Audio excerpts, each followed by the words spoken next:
Aš esu Rūta, man 26, esu teisininkė.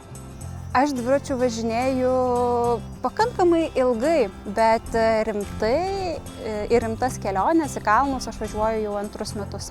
Su dviračiu aš esu važiavus Alandų salose, esu važiavus Latvijoje su dviračiu ir esu važiavus Gruzijoje. Aš esu keliavusi įvairiais būdais, esu važiavus mašina, esu ėjusi pėsčiom. Keliavimas dviračiu turi savų pliusų, savų minusų, bet šiame etape man tai yra pats įdomiausias keliavimo būdas.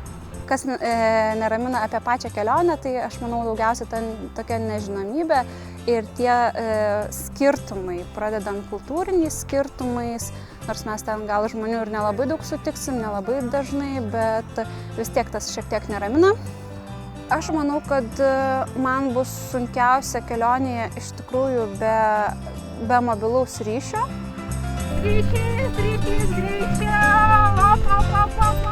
Mamai parašysiu.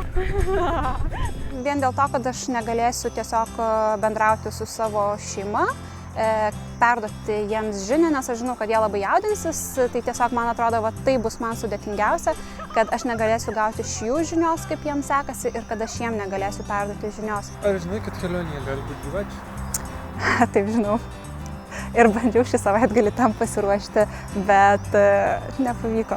Bet sužinojau gerą žinią, tai kad nuo gyvačių ir skorpionų įkandimų iš tikrųjų ne visi žmonės miršta.